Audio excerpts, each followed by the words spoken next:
Once upon a time, in a quiet little town, a philosophy professor, famous for his surprising classroom tricks, walked into a high school. Under one arm, he carried a large, empty glass jar, its surface catching the morning light.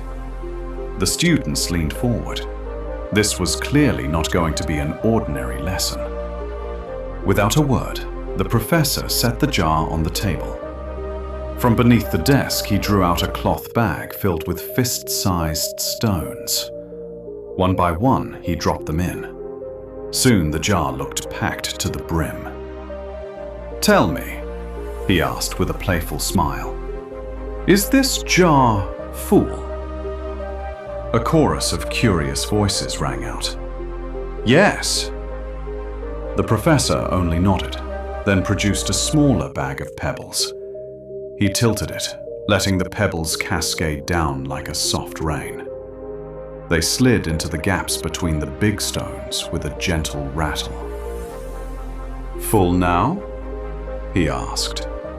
Some students hesitated, but many still said yes. Next came a pouch of fine sand. He poured it slowly. The grains whispered into every remaining space, filling even the tiniest cracks. "And now?" The class giggled, catching on. "Probably not." Finally, he revealed a small jug of water and poured until the sand glistened and the jar truly overflowed. Only then did he nod in agreement. "Now," he said, "the jar is full." He let the moment settle, the jar gleaming under the classroom light. "This jar," he began, "is your life. The big stones are the essentials. Your family, your health, your closest friends, your dreams.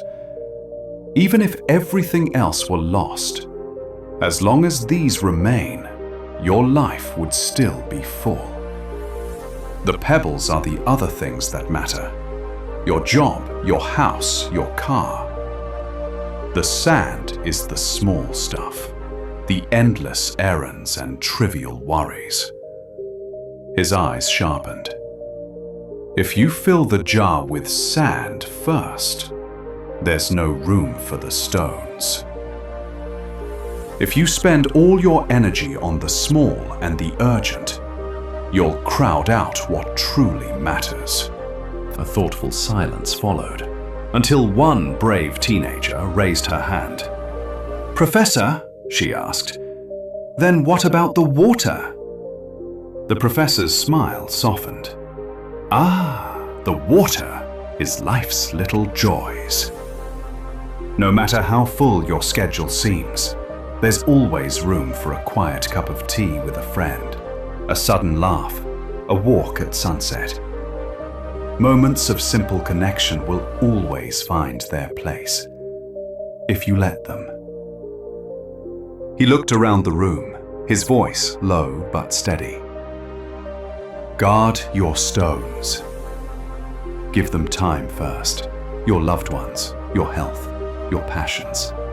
Let the pebbles and sand fit themselves around those priorities.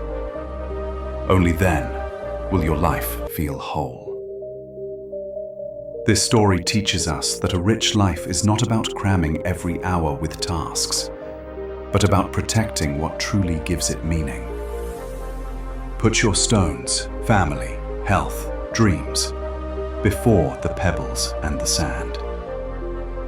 Work will wait, chores will fit in, but the people and passions that fill your heart cannot be replaced.